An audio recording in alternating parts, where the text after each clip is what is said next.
आदरणीय शुक्ला शेठ जे अद्रक मध्ये जे इम्पोर्ट आणि एक्सपोर्ट मध्ये ज्यांचं आजही नाव पूर्ण तालुक्यामध्ये आपण ऐकतो, त्यांना अशी विनंती करतो की कृपया आपण आमच्या शेतकऱ्यांना संबोधित करावं. लक्ष्मण काळे हा माझा जिल्ह्यात मित्र आहे. आज पहिल्यांदा त्यांनी कंपनी चालू केल्यापासून कार्यक्रमामध्ये मी आलोय. त्याच्यावर सगळ्यात पहिले मित्र म्हणून पण त्याचा अभिनंदन आणि एक उद्यमक शेतकरी म्हणून सुद्धा त्याचा अभिनंदन आणि शेतकऱ्यातून एक शेतकऱ्यांसाठी तयार झालेला उद्योजक सगळ्या शेतकऱ्याच्या वतीनं मित्र म्हणून मी लक्ष्मण काळेचं स्वागत.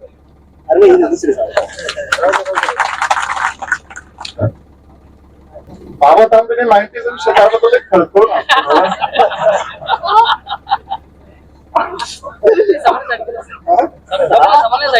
नाही पण खरंच आहे ना, 90 सगळ्यालाच लागते ना.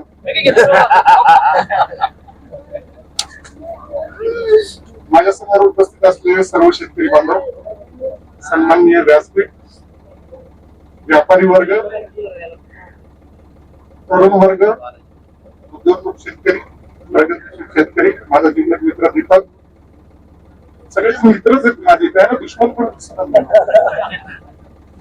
आपल्या सगळ्यांचं पवनाग्रह प्रस्तुत या आले पीक चर्चासत्र ह्या कार्यक्रमामध्ये आपल्या सगळ्यांचं मी मनापासून एक शेतकरी म्हणून स्वागत करतो.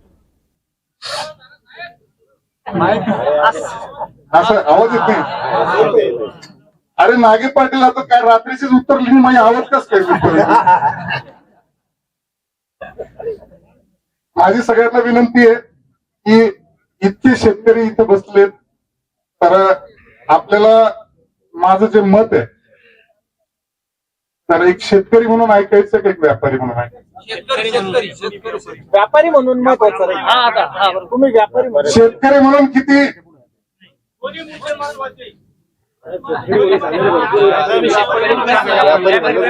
पण व्यापारी म्हणून शेतकरी व्यापारी जर असलो तर शेतकरी म्हणून बोलता येईल का? शेतकरी प्लस व्यापारी बोलून म्हणजे शेतकरी म्हणून बोलता येईल का? पण तुम्ही स्वतः शेतकरी पण आहे ना. एक खूप सुंदर शेतकरी म्हणून अनुभव सांगतो. जसं आज चर्चासत्र सुरू आहे. मी लक्ष्मण काळे आजच्या 12 वर्षापूर्वी 12 वर्ष आम्ही साताऱ्याला गेलो होतो. नवीनच व्हॉट्सअपची सुरुवात झाली होती. जिंजर ग्रोवर्स असोसिएशन असं त्या ग्रुपचं नाव.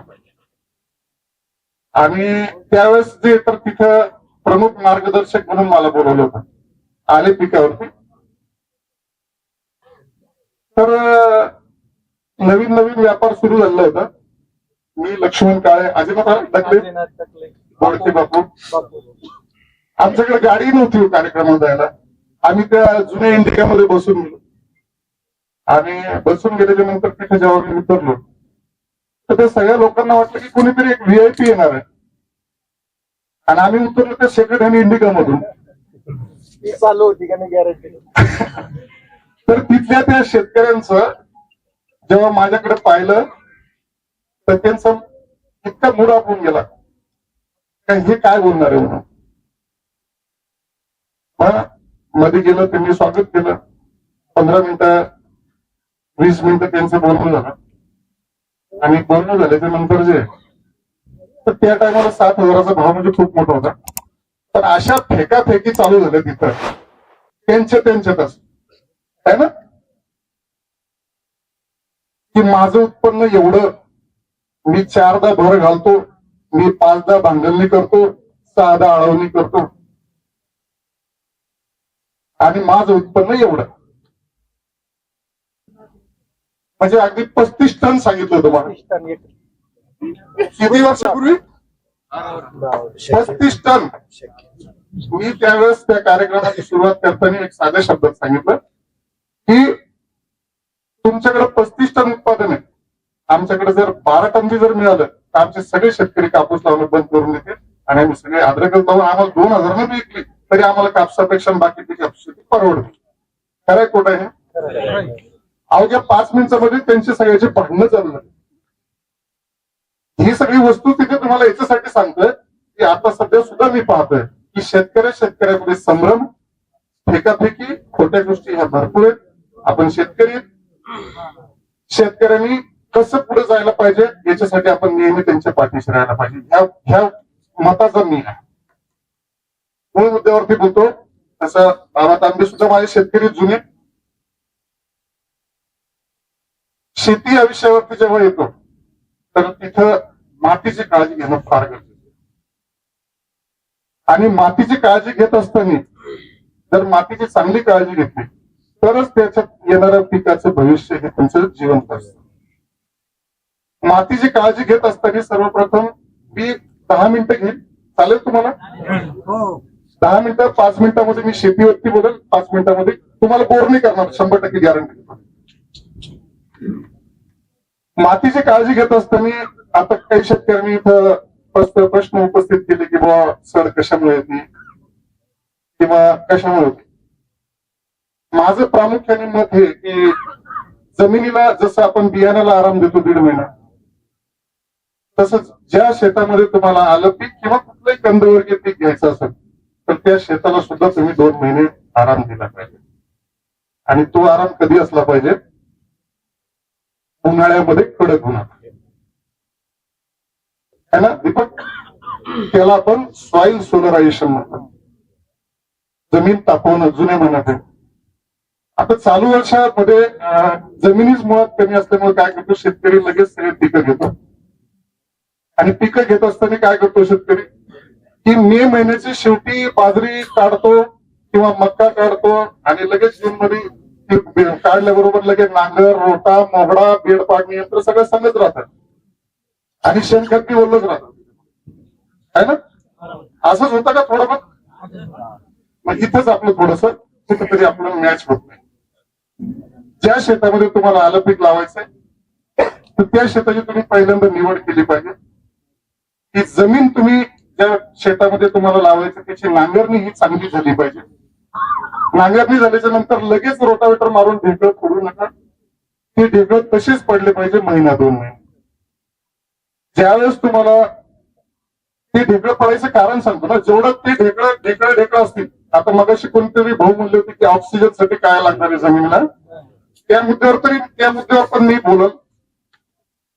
ते ढेकळं जेवढे मोकळे असतील तर तेवढे त्या जमिनीमध्ये वायूची, ऑक्सिजनची, बरोबर ना, बरोबर आदान प्रदान होईल. आणि ते ढेकळं तुम्ही नांगरल्या लगेच जर रोटावेटर मारलं तर ते बुगा होईल. पटतंय का माझं बोलणं? तर पहिली काळजी ही घ्यायची.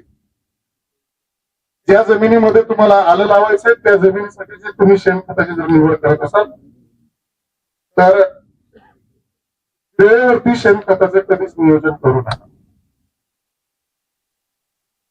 जेव्हा 1 ट्रेलर टाका, 2 ट्रेलर टाका, ज्याची जशी शक्ती. तर पहिली गोष्ट तर मी म्हणतो 1-2 गाईचं आपल्या घरीच्या घरी ती गाईने नुसतं आपलं शेणखत जरी दिलं तरी 1-2 गाईचं आपलं स्वतःच्या डोळ्याखालचं जे शेणखत आहे त्याच्यावरती जास्त भर द्या. कारण शेणखतामध्ये सुद्धा काळा बाजार खूप चालू आहे. मरून टाकतात, वरून 1 थर टाकतात, 5 टाकतात आणि शेतकरी म्हणतो काय लाल चटक शेणखत आहे म्हणून. तर आपल्या नजरेसमोर जे शेणखत आहे त्या शेणखताची सुद्धा व्यवस्थित काळजी घ्या. शक्यतोवर लागवड जी आहे तर एप्रिल महिन्यामध्ये मी भरपूर ठिकाणी बघितलंय. मे महिन्याच्या 15 तारखेपर्यंत सुद्धा मी भरपूर ठिकाणी बघितलं. मला असं वाटतं की लागवडीची फार गडबड नाही केली पाहिजे. त्याचं कारण हे की लागवडीमध्ये जर शेतकरी चुकला किंवा लागवडीमध्ये जर शेतकऱ्याला त्या पिकासाठी जे काही सेवा द्यायची ती जर नाही जमली तर तिथून पुढे ते अपंग पैदा झाल्याच्या नंतर त्याला नुसता खर्चच करणे. बरोबर आहे का चूक आहे? हा, अरे टाळ्या वाजवल्या माझ्यासाठी, म्हणजे मला शेतकरी आहे. हा, तर इथे एक काळजी घेणं गरजेचं आहे. प्रामुख्याने ज्या शेताची निवड झाली, शेणखताची निवड झाली, लागवडीसाठी गडबड का करायची नाही त्याचं कारण सांगतो मी. साताऱ्यामध्ये भरपूर ठिकाणी माझे कार्यक्रम झाले, शेतकऱ्यांसाठी संबोधन झालेलं आहे. साताऱ्यामध्ये ही प्रथा आहे की ते 15 मेला गडबड करतात. परंतु भरपूर जणांचं त्या पिकामध्ये जे त्या टायमामध्ये जे होतं हिट बसलेली आहे. हीट बसलेली म्हणजे काय होतं की जर समजा तुम्ही त्या पिकाला जर समजा ड्रीपची नळी जर आथरलेली असेल आणि ती नळी जर समजा थोडी जर एका साईडला गेली असेल किंवा तुमचा बेडचा आकार जर सारखा नसेल तर ज्या साईडला पाणी गेलं त्याच साईडला ते बियाणाला जर्मिनेशन झालं, ज्या साईडला पाणी नाही गेलं त्या बियाणाने हीट खाल्ली. हीट खाल्ल्यामुळे काय झालं, ते उगवलं तर खरं नंतर, परंतु ते उगवतानाच कमजोर उगवलं आणि ते कमजोर असल्यामुळे जे तर ते चांगल्या पिकाला सुद्धा घेऊन बसतात. तर त्याच्यामुळे जर कुणा शेतकऱ्याला मे महिन्यामध्ये लागवड करायची असेल 15 मेचं उत्पन्न सुद्धा खूप छान येतं बघा. हे पण मी सांगतो तुम्हाला, ज्याचं 15 मेला जर्मिनेशन चांगलं झालं, 15 मे आणि 15 जून कुठलंही औषध न देता 25 ते 30 क्विंटलचा एका महिन्यामध्ये 100%, 125% मी शाश्वतीने सांगतो तुम्हाला उत्पन्नाचा फरक पडतो. परंतु कधी त्या पिकाचं मे महिन्यामध्ये प्रॉपर जर्मिनेशन होणं गरजेचं आहे, बरोबर आहे. मग आता प्रॉपर जर्मिनेशनसाठी तुम्ही काय विचार करणार की ड्रीप मध्ये किंवा याच्यामध्ये. तर माझं एक मत आहे, ज्या शेतकऱ्याकडे जर मे महिन्यामध्ये लागवड करायची तयारी असेल आणि पाण्याची सुविधा असेल तर त्यांनी लाईटच्या भरोशावर न बसता आपलं एक जनसेट कोणाचं तरी उधारपाधार आणणं आणि स्प्रिंकलर लावून लागवड कोरड्यात करा आणि डायरेक्ट वरून स्प्रिंकलर चालू करा. नाही सर, हीट काढून घेणं महत्त्वाचं आहे. सांगतो तुमचं मत सांगितलं तांबे साहेब, तुम्ही माझं मत तुमचं मत तुम्ही सांगितलं, माझं मत मी आहे. कदाचित माझं चुकत बी असेल, माझं चर्चासत्र आहे, माझं चुकतही असेल, माझं चुकतही असेल, परंतु मी भरपूर ठिकाणी बघितलंय. एक सोपा तुम्हाला साधी गोष्ट सांगतो. अद्रक पीक हार्वेस्टिंग केल्याच्या नंतर सुद्धा काही जणांनी चुकीने लेबरच्या म्हणा किंवा माणसाच्या नजर चुकीने म्हणा एखादा कंद जर जमिनीत जर पडून राहिला असेल, अगदी डायरेक्ट उन्हात जरी पडून राहिला असेल तर तो कमीत कमी महिनाभर खराब होत नाही. बघितलं का तुम्ही? हा, लोक मोगऱ्याने त्याला हे करतात, जमा करतात, तरी खराब होत नाही. अगदी उन्हाळ्यातली अद्रक काढल्याच्या नंतर सुद्धा. पण तरी सुद्धा ही कोणत्या टाइमला मी तुम्हाला सांगतोय, ज्या शेतकऱ्याकडे स्प्रिंकलर आणि शाश्वत लावल्या पाणी टाकायची त्याला गरज पाहिजे तरच ती करा, नाहीतर अदरवाईज असा प्रयोग करू नका. याच्याही वरती सांगतो मी, ज्या शेतकऱ्यांकडे ड्रीप असेल तर त्या शेतकऱ्यांनी स्प्रिंकलरची व्यवस्था जरूर करा. कदाचित तुम्ही मे मध्ये लागवड करा, भिजून करा, कोरड्यात करा, तुम्हाला जसं करायचं तसे करा, परंतु स्प्रिंकलर नक्की ठेवा शेतामध्ये. स्प्रिंकलरसाठी रेनगन येतात बघा, चांगल्या क्वालिटीचे कुठे रेनगन मिळतात तुम्ही सगळ्या चर्चासत्रामध्ये बघा. त्याचा सगळ्यात मोठा बेनिफिट काय आहे की शेतामध्ये ज्या ज्या वेळेस तुम्हाला औषध मारायचं आहे तर त्या औषधाला किंवा तुम्हाला हे करायचं तर त्यावेळेस जे येतात तुम्ही 5 मिनिटं जर ती रेनगन फिरवली तर ती पानं एकदम स्वच्छ धुतले गेल्याच्या नंतर त्या पिकाचा स्ट्रेस हा कमी होतो, बरोबर दीपक? तो स्ट्रेस कमी झाल्याच्या नंतर ज्यावेळेस तुम्ही ते औषध म्हणा किंवा टॉनिक म्हणा किंवा ज्या काही गोष्टी तुम्हाला त्या पिकाला फवारणीच्या माध्यमात द्यायचे असेल किंवा हे काळे जसं एक जम्बो असेल, स्टंप असेल, फवारणीतून आपण बरेच देतो ना, तर याचा तुम्हाला कुठेतरी 20-30% फायदा होईल. दुसरी गोष्ट, स्प्रिंकलर्स फिरवल्यामुळं रोगराईची जी करपा भाऊ म्हणले मगाशी, करपा कशाने वाढतो, बरेच करप्याचे दोन्ही प्रकार आहेत. काय म्हणतो आपण मग थोडं विसरलोय ना, लई दिवस झाले शेतीच्या मध्ये. Bacterial blight, early blight, early blight, late blight, जीवाणूजन्य करपा आणि विषाणूजन्य करपा. थोडक्यात बरेच दिवस झाले पुस्तक वाचलं नाही पण आहे ध्यानात पडतात. तर हे तुमचे जीवाणूजन्य करपा असेल, विषाणूजन्य जे असेल तर हा करपा सुद्धा तुम्हाला कंट्रोल करण्यासाठी मदत होईल त्याच्यामध्ये. बाकी मी प्रामुख्याने ऑक्सिजन वरती एक बोलतो मी की सड ही जी लागते तर हे सड लागण्यामध्ये माझं स्वतःच एक निरीक्षण आहे. हजारो शेतकऱ्याच्या माध्यमातून मी समोर उभा होतो, सगळ्याच मी ऐकतो. सड लागण्यामध्ये जे थोडस मी तुम्हाला सांगितलं की बियाणाची निवड, जमिनीची तापवणूक, जसं काही जण भाऊ म्हणले की रासायनिक खतं सोडल्याच्या नंतर, वॉटर सोल्युबल सोडल्याच्या नंतर सुद्धा चढ लागते. तर मला असं वाटतं की आता बरेच जण शेतकरी जे ना तर निंदणीसाठी हायगे करतात, बरोबर आहे ना?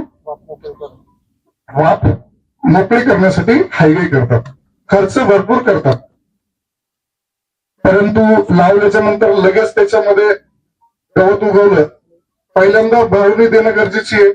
काळी जमीन असेल तर भर थोडी कमी द्या, जेणेकरून तुम्हाला पिकाला इजा होणार नाही. नंतर भर द्या, नाही तर पीक भरत आल्याच्या नंतर तुम्ही पार जोपर्यंत पाला हिरवा आहे तोपर्यंत तुम्ही जशी जशी लागली तशी 4-4 बोटं तुम्ही 2-2 बोटं तुम्ही भर चढू शकता.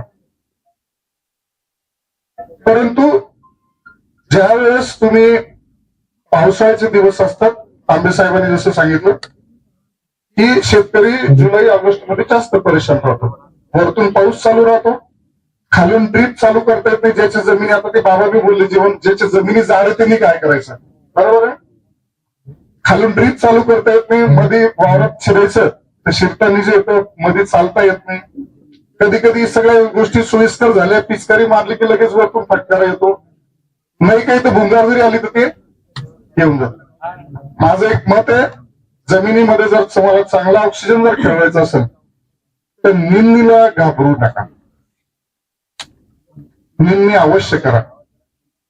जुने लोक म्हणायचे पहा, खुरप्याचं पाणी आणि खुरप्याचे आणि खुरपं तर लोखंडाचं आहे, मग सोन्याचं पाणी कसं काय?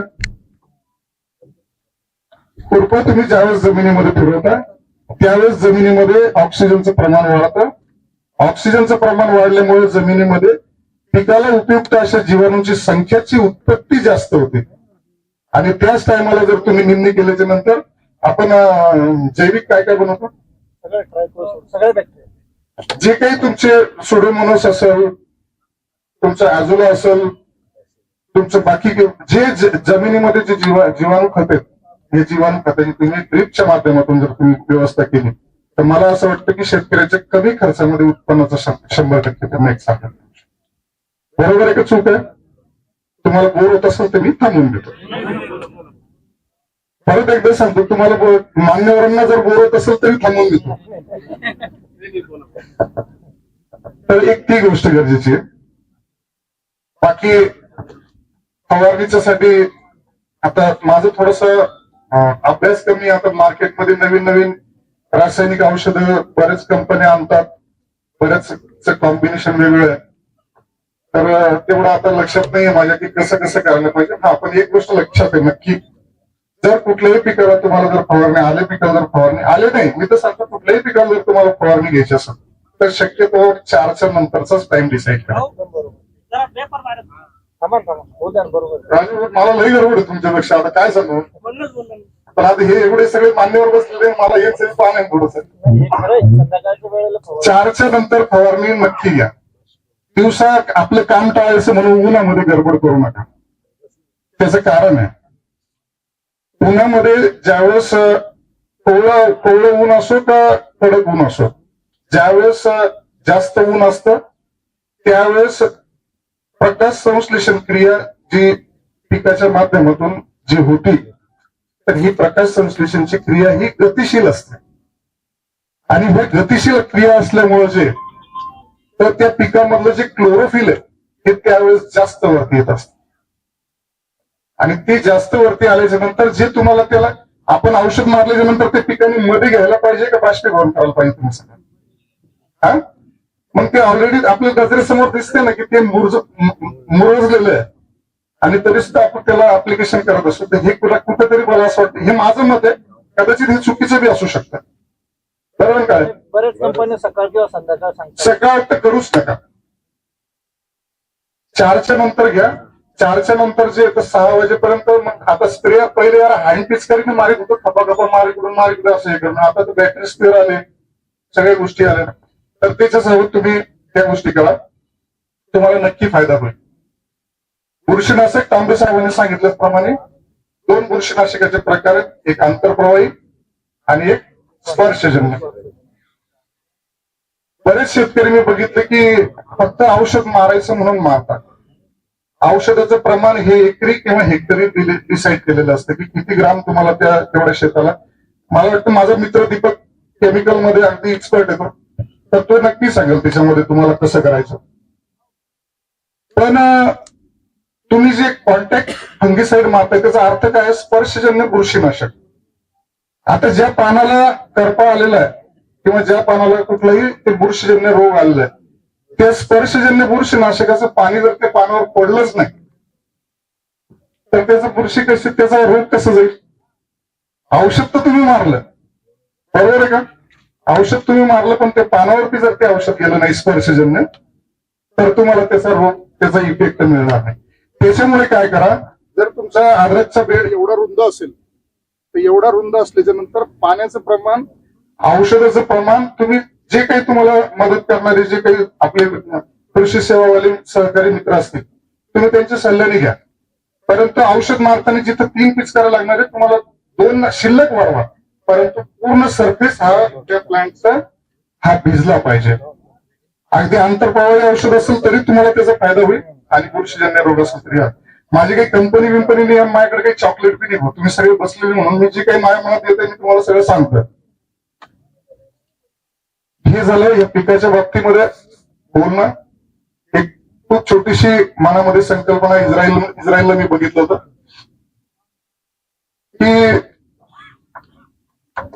हे सगळे शेतकरी जे ना तर सगळ्यात जास्त दुःखी कुठं होतं माहिती का? मेहनत करतो, व्याजानं पैसे आणतो, बियाणं खरेदी करतो, 100 रुपये किलोचं घेतो, 150 रुपये किलोचं घेतो, जमिनीची बी धडपड करतो, कारण त्याच्यावरती त्या शेतकऱ्याचे सगळे स्वप्न जिवंत असतात. तर त्या पिकाच्या माध्यमातून जे उत्पन्न येणार आहे, बरोबर आहे ना, त्या पिकाच्या माध्यमातून जे उत्पन्न येणार आहे त्या उत्पन्नातूनच त्या शेतकऱ्याला दुकानदाराची उधारी बी देणे, त्या उत्पन्नातूनच त्या शेतकऱ्याला आपल्या मुलीचं लग्न करणं असेल, भाचीचं करणं असेल, दुःख असेल, सुख असेल, किराणा असेल, घर असेल, ह्या सगळ्या गोष्टीवरती त्याचं सगळं त्या पिकावरती हे सगळं अवलंबून असतात. आणि ज्यावेळेस ते पीक आपल्या नजरेसमोर खराब होतं तर त्यावेळेस त्या शेतकऱ्याची अवस्था, त्याची मानसिक अवस्था किती खचलेली असते हे मी अगदी जवळून समजू शकतो. मग तो शेतकरी टेन्शन मध्ये बारावर जाऊन बसतो, परत बाराचं बिल वेगळं, ते ताण वेगळं. तर याच्यासाठी आपण आता इथे बरेच मान्यवर आहेत, हे पण तुम्हाला सांगतील. पण माझी एक संकल्पना अशी आहे की आपण जे तुमचा कंद जो जमिनीत लावतो तर त्याला आपण पॉलिथिन मध्ये लावू शकतो का, पन्नीमध्ये लावू शकतो का? जमिनीच्या वरती माती त्याच्यात भरायची आणि माती भरून त्याच्यामध्ये छोटा कंद लावायचा. जर कधी कंद लावल्याच्या नंतर ते पीक जसं जसं भरत जाईल वरती तर त्याला तशी तशी तुम्ही हाताने आळवणी करता येईल का, मातीची भर देता येईल का, हे बघणं गरजेचं आहे. याने काय होईल, कदाचित ही माझी संकल्पना आहे, मी तुम्हाला शाश्वत सांगत नाही, परंतु याच्याने काय होईल, त्या पन्नीमध्ये जो कुठेतरी लागलेला कंद आहे किंवा खराब झालेला कंद आहे किंवा सडलेला कंद आहे तर तेवढाच कंद तुम्हाला उचलून बाजूला ठेवता येईल. मी म्हणून एक 2, 5, 10 पन्न्यावरती यावर्षी घरामध्ये नक्की प्रयत्न करा. मग जर या पन्नीमध्ये जर समजा आपण हे जर समजा कुठेतरी जर सक्सेस केलं तर ज्या ठिकाणी चिवड्या जमिनीत, ज्या ठिकाणी खराब जमिनीत, ज्या ठिकाणी पाण्याचा निचरा होत नाही, ज्या ठिकाणी होत नाही त्या जमिनीमध्ये आपण उन्हाळ्यामध्येच ती जमीन बारीक करून त्या पन्नीमध्ये माती भरून ठेवू शकतो. एक हा प्रयत्न आहे जेणेकरून हा एक प्रयत्न आहे जेणेकरून छोटीशी सुरुवात करून पहा. 2-5 पन्ने सडलेले जे बेन जे उरलेलं सडलेलं बेन आहे त्याचे 2-5 पन्ने भरून पहा. जमलं तर जमलं, नाही जमलं तर गेलं उडत, काय घेणार आपल्या देशात. तर एक प्रयोग करून पहा, होईल, शक्य आहे, अवघड काही नाही. हा झाला शेतीचा पाठ. मला माहिती सगळ्यात उत्सुकता सगळ्यांना हरेली फाउंडेशन म्हणल्याच्या नंतर जे सर बाजाराचं काय बोलते म्हणून, माल का काय, माल काही लगे ना सबसे पहले. हे पहा, जसं आले पिकाला आपण का जास्त एवढा जीवाच्या आतमधलं मानतो. आता व्यापारावर बोलतो बरं का, व्यापारावरती 2 मिनिटं बोलतो, तसं 10 मिनिटं बोललो होतो मी, 15 मिनिटं शिल्लक झाले. आलेला आपण एवढं जिवारी एवढं प्रेम काय करतो, त्याचं मेन कारण आहे की आले पिकाने आपले संकट दूर केले, आले पिकाने आपल्या घरच्या गरजा दूर केल्या, आले पिकाने आपले जे भौतिक शान सुख आहे, गाडी घोडा बंगला, हे पूर्ण केलं. आले पिकाने जे येतं आपल्याला प्रगतीची कुठेतरी संधी दिली. फिरायची संधी दिली. का बरं दिली? तर त्याच्यातून मिळणारं अर्थार्जन हे चांगलं आहे, उत्पन्न चांगलं आहे. मग तसं जर आलं समजा आपल्या संभाजीनगरमध्ये पहिले कन्नड भागात होतं बंडू, त्याच्यानंतर थोडं लोण आमच्या खुलताबाद मध्ये आलं, त्याच्यानंतर कोलंबरी, त्याच्यानंतर आता संभाजीनगर जवळजवळ पूर्ण जिल्हा झालाय, सगळा महाराष्ट्र झालाय. सगळ्यालाच पैसे कमवायचे ना, बाकी कापसातून मक्कात काय उरलंय. तर पूर्ण महाराष्ट्रामध्ये मी अगदी पंढरपूर जवळ गेलो होतो, तिथं सुद्धा मी बघितलं खूप मोठा बेल्ट आहे. म्हणजे ज्या ठिकाणी कधी बीडचा जो भाग आहे, ज्याला दुष्काळी भाग आपण म्हणत होतो, जो श्रीरामपूर नगरचा जो पट्टा आहे, जे एका टायमाला आपण कांद्याचं माहेरघर म्हणत होतो, तिथं सुद्धा तुम्हाला पूर्ण बेल्ट मध्ये तुम्हाला जे तर नवीन नवीन तुम्हाला शेतकरी तुम्हाला तिथं पाहायला मिळतील, आलं लावणारे. म्हणजे कुठेतरी पहिले मोजक्या लोकांच्या मोजक्या शेतामध्ये ते पीक राहायचं, आता 5-5, 2-2 एकर, 10-10 एकर, 40-40 एकरवाले शेतकरी मी पाहिलेत. आवाज येतोय का विचारा? हा तब्बल घेतलेत त्याच्यामध्ये. जसं संभाजीनगरमध्ये आल्याचं क्षेत्र वाढलेलं आहे, तसं साताऱ्यात बी वाढलंय, तसं सांगलीत बी वाढलंय, तसं सोलापूरमध्येही वाढलंय. हा, लातूर तर कधी नव्हतंच. दुष्काळी भाग आहेत बरं का हे सगळे, मराठवाड्यातले हे काही भाग जे ज्या दुष्काळी भागामध्ये बाकीची पिकं येत नव्हती, त्या भागात सुद्धा आता हे आल्याचं पीक वाढायला लागलं. तर त्याच्यामुळे परफेक्ट बाजारभाव कोणी देऊ शकत नाही, आणि जर कोणी देत असेल तर मी त्याला देवापेक्षा कमी मानत नाही. हो बरोबर आहे ना, कारण एवढ्या आता 14 वर्षापासून मी व्यापार करतोय, तर मला जर माहिती असतं 150 रुपये किलो अद्रक विकणार, तर काय व्यापार करत बसलो असतो. 10-5 एकर बटाने ठोक्यान लावली असतील, तिथंच काम कुठाने करत बसलो असतो. भारतामध्ये आल्याचं उत्पादन जे आहे, तर खालून सांगतो, केरळमध्ये नारळाच्या बागेमध्ये आल्याचं उत्पादन होतं. केरळ पासून वरती आल्याच्या नंतर कर्नाटकमध्ये शिमोगा, हसन, शिकारीपूर, प्रियापट्टणम, जे आपण बँगलोर म्हणतो, बँगलोर हा अद्रकचा राजा आहेच, त्याच्यात काही दुमत नाहीये. बँगलोर वाढलं तर सगळे अद्रक वाढली, बँगलोर कमी झालं तुम्ही काही करा, काही होणार नाही त्याच्यामध्ये. बँगलोरचा पट्टा झाल्याच्या नंतर वरती आल्याच्या नंतर जे तर तुमचं सांगली, कोल्हापूर, सातारा हे महाराष्ट्रातले भाग झाले. महाराष्ट्रामध्ये आपण संभाजीनगर धरू किंवा आपण अख्खा महाराष्ट्र धरू. याच्या वरती जेव्हा तुम्ही गुजरातमध्ये जाता, तर तुम्ही ऐकलं असेल एक गोधरा म्हणून एक व्हरायटी येते बघा, झाड आहे. हे गोधरा हे जिल्ह्याचं नाव आहे. हे गोधरा पर्टिक्युलर व्हरायटी ही तिथं सुद्धा त्याचं उत्पादन होतं. त्याच्या थोडं वरती जर तुम्ही गेले तर झाशी आणि ग्वालियरच्या जवळचा जो मोठा पट्टा आहे, तर तिथे एक देसी म्हणून वाण येतं. हा, ताल भेटला काय ना, मला म्हणजे एक देसी म्हणून वाण येतं. त्याच्यानंतर वरती गेल्याच्या नंतर तुम्ही नेपाळची जी पलीकडची बॉर्डर आहे, तर ती एक अद्रक येते. तिनसुकिया, लंका और एक कोणसा गंगाटोक, या 3 व्हरायट्या नेपाळच्या बॉर्डर मधून त्या सुद्धा भारतामध्ये येतात. त्याच्यानंतर वरती गेलं तुम्ही तर सिल्लीगुडी, त्याच्यानंतर पलीकडून गेलं तर शिलॉंग, भूटानची सुद्धा एक वेगळी अद्रक येते. त्याच्यानंतर खाली आल्याच्या नंतर तुम्ही छत्तीसगडमध्ये रायगड, ओरिसात गेलं तर बरगड, आणि याची बंगालमध्ये जी येते ती कोपऱ्याला ती बांगलादेशच्या बॉर्डरला तिचं डुबरीच आहे ना ते, हा ती डुबरी एक कोणतं वाण आहे. असं जवळजवळ 26 प्रकारच्या अद्रकच्या वाणाचं संपूर्ण भारतामध्ये उत्पादन होतं. आणि तुम्हाला सांगतो मी, दार्जिलिंग वगैरे त्या भागामध्ये आता जे अद्रकचे दर वाढतायत ना, तर हे अद्रकचे, माझा मित्र विचारत होता हे दर वाढतायत का म्हणून. हे सेट इथं बसलेत, ही कृत्रिम बनवलेली तेजी आहे. ज्या व्यापाऱ्याला माल मिळत नाहीये त्याला फक्त चक्री फिरवायची आहे, शेवटी जो तोटा येईल ते शेतकऱ्याच्या अंगावर टाकून निघून जायचंय. अशा पद्धतीचा हे व्यापार चालू आहे. बरोबर आहे सेठ? पण असं कोणी करू नका. म्हणजे माझं मत आहे की शेतकऱ्याचं खूप स्वप्न असतात आणि भरपूर त्याचं कुटुंब त्याच्यावरती आधारित असतं, म्हणून करू नका. पण एक गोष्ट निश्चित आहे की जे मी तुम्हाला सांगितलं की शिलॉंग मध्ये जिथं चहाचे मळे आहेत वरती, तर ते चहाच्या मळ्यामध्ये त्या लोकांना ते जे अद्रकचं बियाणं त्याच्यामध्ये टाकून देतात त्याच्यामध्ये, आणि बियाणं टाकल्याच्या नंतर त्यांना ते चहाच्या मळ्यामधून खाली आणायसाठी जो माल लागतो तिथे वाहन जात नाही, ट्रॅक्टर जात नाही. पूर्ण जेवढे डोंगर आहेत त्या डोंगरामध्ये ते लोक बियाणं टाकून देतात. त्याला कुठलंही खत नाही, गुवाहाटी म्हणतो आपण त्याला, गुवाहाटी. कुठलंही खत नाही, कुठलंही काहीच नाही. ज्या वेळेस 10, 12, 14 रुपये रेट आला तर ते लोक 2-2 वर्ष 3-3 वर्ष काढीतच नाही त्याला.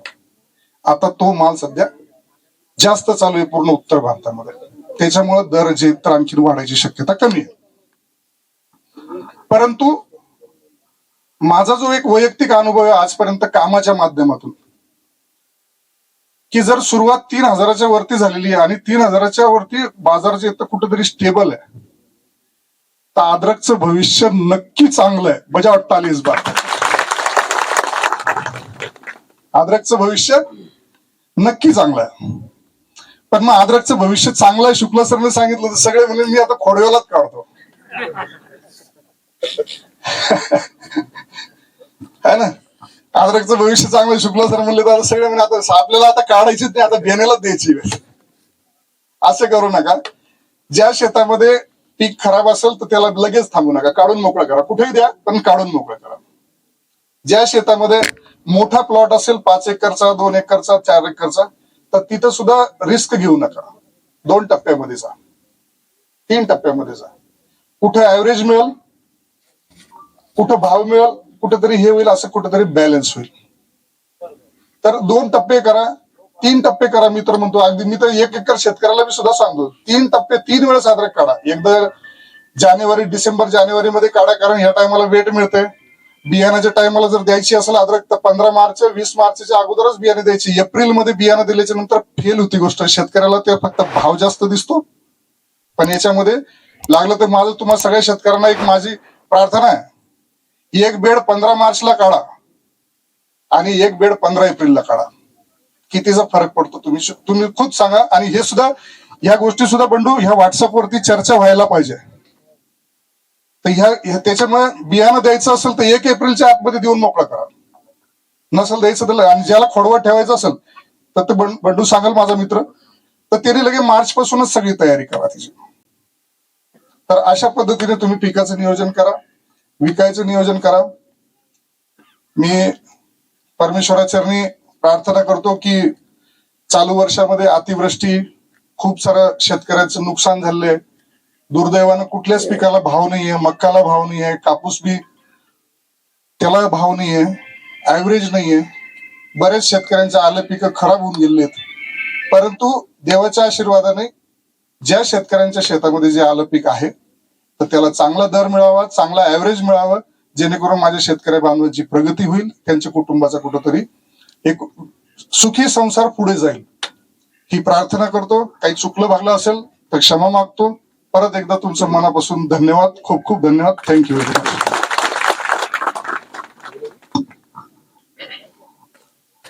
धन्यवाद साहेब. आपण काय म्हणतात ना, बाय 1 गेट 1 फ्री, असं आमच्या शेतकऱ्यांना ज्ञान दिलंय. अजून काय राहिलं आता?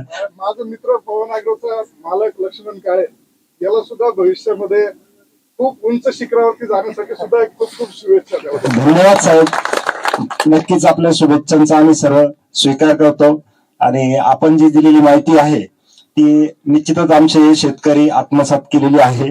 आणि पुढे दीपक चव्हाण, ज्यांचं नाव हे पूर्ण तालुक्यामध्ये नाहीच तर पूर्ण महाराष्ट्रामध्ये गाजलेलं आहे, असे आपले कृषी भूषण पुरस्कार प्राप्त दीपक भाऊ चव्हाण यांना अशी विनंती करतो की आपण आमच्या शेतकऱ्यांना संबोधित करावं.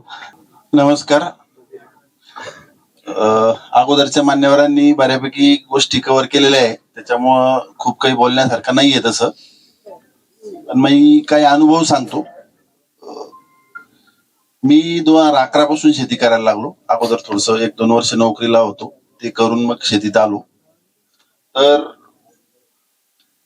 काही गोष्टी अशा लक्षात येतात की आता आमची जी जमीन आहे ती काळी जमीन आहे.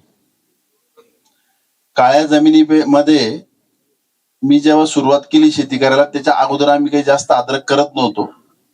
नंतर जेव्हा अद्रकीत थोडस यश येत गेलं, भाव मिळत गेले, पैसे होत गेले, प्रगती होत गेली, तर नंतर क्षेत्र वाढायला सुरुवात झाली.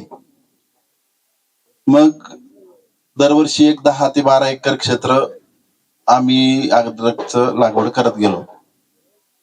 त्याच्यामध्ये काही गोष्टींचं म्हणजे आतापर्यंत 3 लॉट म्हणजे एका शेतामध्ये 3 वेळेस अद्रक, जवळपास तिचा उतारा आमच्याकडं जास्त येत नाही काळ्या जमिनीमध्ये, 150 क्विंटल पर्यंत, 120, 130, 150 मॅक्झिमम काळ्या जमिनीत इथपर्यंत येतो. तर 4 लॉट समजा एका रानामध्ये, म्हणजे जसे आपल्याकडे समजा 5 प्लॉट येते, त्या 5 प्लॉट मध्ये 3 ते 4 वेळेस अद्रक एक चांगल्या पद्धतीची आमची आली. त्याच्यानंतर काळ्या जमिनी इथं जे शेतकरी आहे, हे जेवढं ऍव्हरेज दिसतंय, हे काळ्या जमिनीमध्ये ही गोष्ट आपल्यासाठी लागू होत नाही. त्याचं कारण बरेच गोष्टी आहे. तर तो एक मुद्दा याच्यामध्ये आहे की काळ्या जमिनीमध्ये एवढं ऍव्हरेज येणं शक्य नाही. कारण आणि दुसरी गोष्ट, आपण जेव्हा रिपीट लागवड करतो की आपल्या भागामध्ये खुलताबाद मध्ये जेवढं जो एरिया आहे, तर त्याच्यामध्ये सड हा एक प्रॉब्लेम जो मुद्दा महत्वाचा आहे. तर तो बऱ्यापैकी आमच्या सुलतानपूर किंवा ज्या शेतकऱ्यांनी 4 वेळेस ते 5 वेळेस एक चांगल्या प्रकारचं उत्पादन ज्या रानात घेतलेलं आहे, तिथून पुढे त्याला जर 5 वर्ष आपण ब्रेक दिला तरच पुढचं उत्पन्न येऊ शकतं. हे एक महत्वाचा मुद्दा आहे. आमचा अनुभव असा आहे की 2012ला जिथं आम्ही अद्रक एक 3-4 वर्ष गॅप देऊन अद्रक घेतली होती, तिथं त्यावेळेला 2013ला 250 क्विंटलचं खोडवा उत्पादन आलं होतं. आणि त्यावेळेला त्याला जवळपास सरासरी 8 ते 9 हजाराचा भाव भेटला होता. चांगले पैसे झाले. 2022ला तिथं अद्रक लागवड केली आणि 2022ला अद्रक लागवड केल्यानंतर 2023 ऑगस्ट सप्टेंबरच्या वेळेला त्याची काढणी झाली. तर तेव्हा तिथं ऍव्हरेज आलं 310 क्विंटल. सांगायचा मुद्दा एकच आहे की अद्रक पिकामध्ये आपल्याला चांगले पैसे होत आहे, चांगलं उत्पन्न मिळतंय, त्याच्यामुळे आपण त्या याच्यापुढे ते लावतो, मान्य आहे. पण आपण सजग होणं महत्वाचं आहे, आपण साक्षर होणं महत्वाचं आहे की शेती करायची तर का करायची, कशी करायची, एखादं औषध मारायचं किंवा काही गोष्टी दुकानदार सांगू किंवा इतर आपण सोशल मीडियामध्ये, कारण प्रत्येक जण आपण कुठेही डॉक्टरकडे गेलो एकच हे घेऊन, तर प्रत्येक डॉक्टर, कोणताही डॉक्टर एकच गोळी कोणाला सगळ्यांना सारखी नाही देत, वेगवेगळी देतो. म्हणजे प्रत्येकाचा अनुभव कुठेतरी वेगवेगळा आहे. तर काही गोष्टीत माझं मत असं आहे की आपण साक्षर होणं गरजेचं आहे. प्रत्येक वेळेस परिस्थिती सारखी नसते. आपण लागवड करत असताना प्रत्येक वेळेस प्रत्येक वर्षी वेगवेगळी परिस्थिती असते. आपण सगळं यावर्षी केलं, पण इतकी अतिवृष्टी झाली की त्याला कुठंच काही उपाय नव्हता की सड कशी थांबवता येईल किंवा जी काही परिस्थिती आहे ती बदलण्यासाठी. ज्या शेतकऱ्यांची जमीन काळ्या आहेत तिथं जवळपास 80% शेतकरी असे आहेत की त्यांची प्लॉटला सड लागली. ज्या प्लॉटला सड नाही लागली तर ते प्लॉट असे आहेत की जिथं अद्रकच घेतलेली नव्हती, म्हणजे कोऱ्या रानामध्ये होती, तर तिथं सड लागली नाही. तर ते ह्या गोष्टी आपण ओळखून घेतल्या पाहिजे की काय आहे किंवा भविष्यात आपल्याला नियोजन काय करायचंय. आता यामध्ये आपल्याला सड कंट्रोल करायची तर काही मुद्दे असे की आपल्याला पुढच्या वर्षी मला कुठे अद्रक लागवड करायची ती 1 वर्ष आधी आपलं नियोजन असलं पाहिजे. तिथल्या पिकाचं नियोजन आपलं आधी अगोदरपासून पाहिजे. जमिनीची निवड, तिथला जमिनीचा उतार, ह्या गोष्टी एक महत्वाचा मुद्दा आहे. याच्यामध्ये बियाणे निवड जी आहे ती एक महत्वाची आहे. बियाणं निवड करताना ज्या शेतकऱ्यांकडनं आपल्याला बियाणं घ्यायचं तिथं आपण 3-4 महिने अगोदर गेलं पाहिजे, ते प्लॉट बघितले पाहिजे. मागच्या 4 वर्षापासून आम्ही तांबेवाडी हे जे बाबा तांबे आहेत, आबा आहे तिथं, यांच्या रानातून बियाणं घेतोय. त्यांच्या जमिनी हलक्या आहेत, म्हणजे आता हा जो आपण प्लॉट बघितला सेम अशा रानातले बियाणे आहे आणि ते आम्ही काळ्या जमिनीत लावतोय. तर त्याचा उत्पादन म्हणजे आम्हाला त्याचा रिझल्ट चांगला मिळतोय. हलक्या जमिनीतून घेतलेलं बियाणं जाड जमिनीमध्ये लागवड करतो. जे बियाणं आम्ही आमचं घरचं वापरायचो, प्लॉट एकदम सुंदर, कुठं काही सड नाही, काही नाही, पिळा नाही, आणि तेच बियाणं आम्ही जेव्हा आमच्याच रानात लावायचो तर तिथं आम्हाला 2 वर्ष प्रॉब्लेम आले. तर त्याच्यामुळं आमचा अनुभव म्हणजे हे अनुभव, काही गोष्टी आपण आपल्या याच्यातून अनुभव घेऊन आणि त्या शिकल्या गेल्या पाहिजे. काय होतं की मग आपण त्या कुठल्या गोष्टीला बळी पडत नाही, असं होतं बऱ्याच वेळेस. तर तो त्या बियाणे निवड हा एक महत्वाचा मुद्दा आहे. शेणखत हा एक खूप महत्वाचा मुद्दा आहे. याच्यात कमी वापरा पण प्रॉपर वापरा. आणि मी तर असं म्हणलं की समजा जर का तुमच्याकडे कुजलेलं नाही तर बिलकुल वापरू नका. म्हणजे जर कुजलेलं नाहीये तर वापरू नका. शेणखत आम्ही समजा जानेवारी फेब्रुवारीच्या आत आपल्याकडे जर आलं, त्याला 2-3 महिने पाणी वगैरे मारून त्यात बॅक्टेरिया डिकम्पोजर वगैरे वापरून जर ते प्रॉपर असं पत्तीसारखं जर असेल तर ते वापरण्यात मजा आहे. नाही तर ते परत आपल्याला सडीला आमंत्रण देतं. त्याच्यामुळे जर पुढच्या वर्षी वापरायचं तर दिवाळीपासूनच शेणखताची आपल्याला शोधणं सुरू करा, कारण ते अनमोल गोष्ट होत चालली आहे, दिवसेंदिवस भेटत नाही लवकर. त्याच्यामुळे आपण तो एक महत्वाचा मुद्दा आहे. बाकीचे जे ट्रीटमेंट आपण करतो वॉटर सोल्युबल वगैरे जे आहे, आता भाव आहे आणि याच्यात शेती करत असताना कुठल्याही पिकातलं सातत्य आपलं आपण जपलं पाहिजे. भाव नाहीये म्हणून त्याला कमी डोस टाकायचे किंवा भाव जास्त आहे म्हणून जास्त टाकायचे, ह्या गोष्टीत आपल्याला हे होत नाही. त्याचं कारण काय होतं की मग त्या पिकाची सगळी लाईफ सायकल जी आहे ती डिस्टर्ब होती. मग मध्येच तुम्ही समजा जून मध्ये भाव वाढला तोपर्यंत आपली अद्रक उगून येते, तर त्यावेळेला आपण जर त्याला भडीमार करतोय काही गोष्टींचं तर ते जमत नाही. म्हणजे थोडक्यात सांगायचं तर कुठल्याही पिकाचं नियोजन आपल्याला करायचं तर ते आधीपासूनच पाहिजे, त्यावेळेला ते प्रॉपर हे होतं, म्हणजे त्यात काम करता येतं. दुसरी गोष्ट फवारणीचं नियोजन जे सरांनी सांगितलं, जो टायमिंग आहे सकाळी तुम्ही 10च्या आत किंवा सकाळी दुपारी 4च्या नंतर त्याचं आपण हे बघा आता औषधं किंवा जे आपण फवारणी बुरशीनाशक कीटकनाशक जे वापरतो त्याचे रेट कमी नाही. आपण आपल्या नियोजनात थोडे बदल केले तर त्याच्यामध्ये बदल होऊ शकतो. कारण काय होतं की त्याचे रेट कमी नाही पण त्याचा रिझल्ट जो आहे, जो आपण जे पैसे पेड केले एका फवारणीचे, जर आपण 1000 रुपये जर का त्या औषधाचे दिले तर त्याच्यातला सर्वोच्च परतावा आपल्याला मिळणं अपेक्षित आहे. तर त्याच्यासाठी ज्या वेळेत काही गोष्टी नियोजनात आपल्याला बदल करणं गरजेचं आहे. खतांची मात्रा, खतांची कुठल्या स्टेजेसला कुठलं खत वापरलं गेलं पाहिजे हे महत्वाचं आहे. दुसरी गोष्ट अद्रक पिकामध्ये महत्वाचा मुद्दा आहे की मातीची भर, हा एक खूप महत्वाचा मुद्दा आहे. शुक्ला सरनं सांगितलं एक तो मुद्दा की जे खुरप किंवा आपण जी वाफ मोकळी करतो तो खूप महत्वाचा मुद्दा आहे, तो वाटत नाही.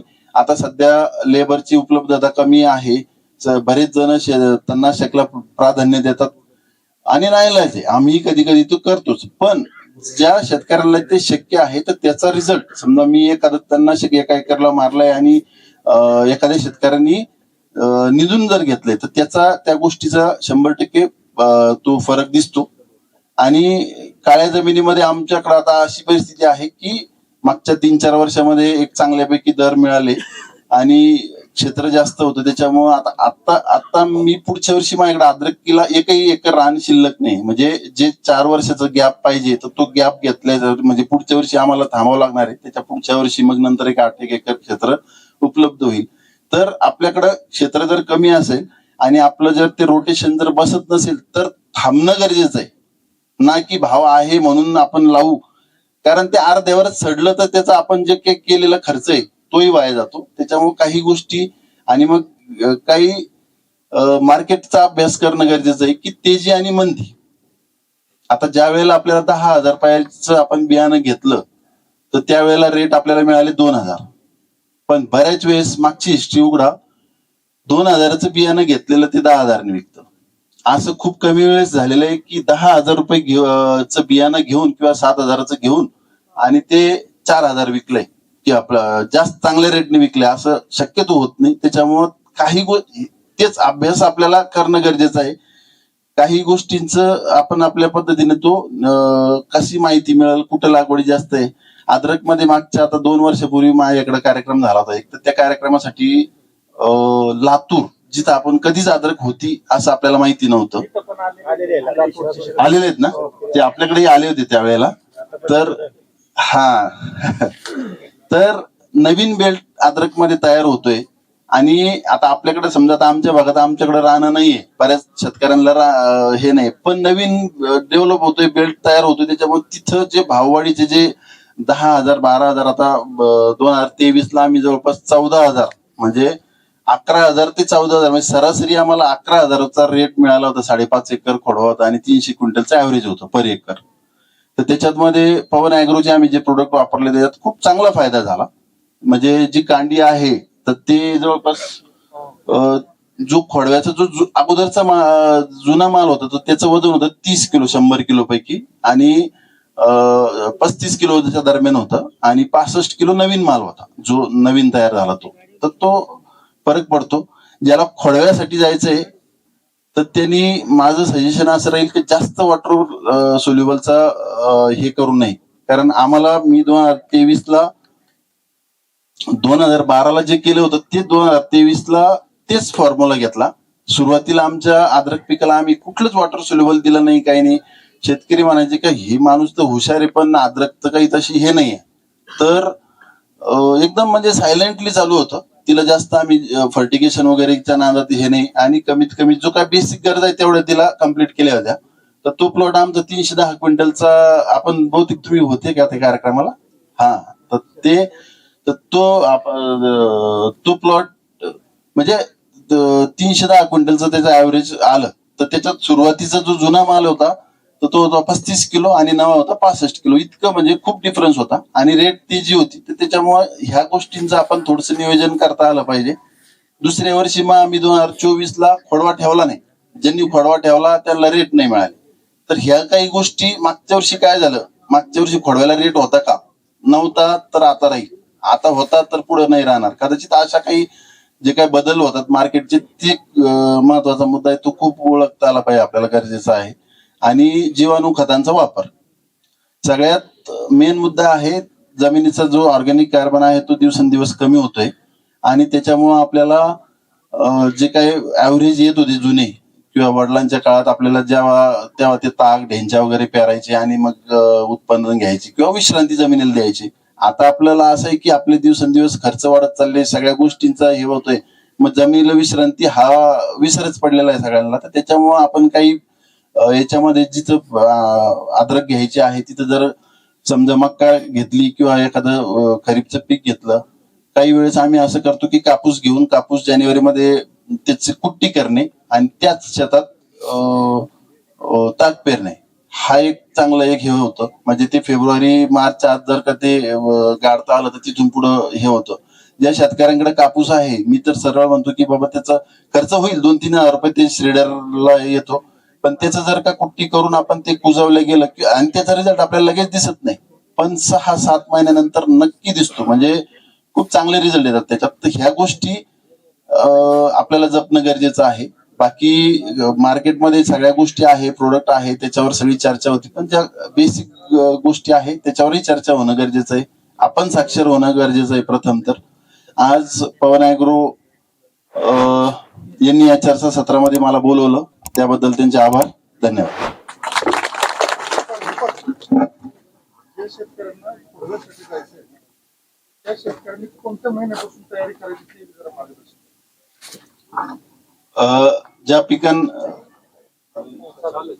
ज्या शेतकऱ्यांना खोडव्यासाठी जायचं असलं तर त्याच्यात थोडेफार नियोजन असे आहेत की फेब्रुवारी 15 ते 20च्या नंतर आम्ही शक्यतो त्याला ताण देतो पाण्याचा आणि तो जो पाला आहे तो पाला पूर्ण त्या बेडवर लावणे आणि त्याला 7 ते 8 इंचाची भर. म्हणजे जेव्हा आम्ही 2023ला खोडवा केला होता तर तो त्या बेडची हाईट होती गुडघे इतकी. म्हणजे त्याला जवळपास 6-7 ते 8 इंचाची 3 टप्प्यामध्ये त्याला भर लावली होती आपण. आणि बेसल डोस टाकणे आणि भर लावणे. आता प्रत्येकाचे विचार वेगवेगळे आहे, प्रत्येकाच्या प्रॅक्टिसेस वेगवेगळे आहे. माझी प्रॅक्टिस मी अशी केली होती की त्याला एक महिन्याभराचा ताण, बेसल डोस टाकला, भर लावली आणि पूर्ण खाली गच्च खाली हे होईपर्यंत पाणी. ज्यांना शक्य होईल त्यांनी एक सिंगल सरी स्वीटकॉर्नची जर लावता आली तर चांगलं होईल. त्याचा फायदा असा होतो की आपल्याला जी सावली आहे, उन्हाचा जो काय स्ट्रोक आहे, उन्हाच्या जे झळ्या एप्रिल मे मध्ये लागतात तर त्या कमी होतात. आणि भर हा सगळ्यात महत्वाचा मुद्दा आहे खोडव्यासाठी. आणि कुठलं प्रोडक्ट होतं आपण ते जे वापरलं होतं ट्रिप मधून, खोडवा स्पेशल. म्हणजे आमच्यापासूनच त्या पिकाची त्या प्रोडक्टची सुरुवात झाली होती. तर त्याचा रिझल्ट म्हणजे खरंच अप्रतिम होता. म्हणजे एकदम खूप सुंदर होता. कारण आणि मी तेही घाबरत वापरलं. ते म्हणले नाही वापरा. कारण काय होतं की आपण त्याला सगळं 10-12 महिन्याची ते सगळं विदाउट वॉटर सोल्युबल वगैरे ठेवलं आणि आता ते वापरायचं, सडचा धोका असतो. रेट ती जी होती ही माहिती आहे, 100% रेट राहणारच आहे बाबा. आणि अशा याच्यात जर का काही प्रॉब्लेम झाला तर, पण ते कुठेही काही प्रॉब्लेम आला नाही. तर अशा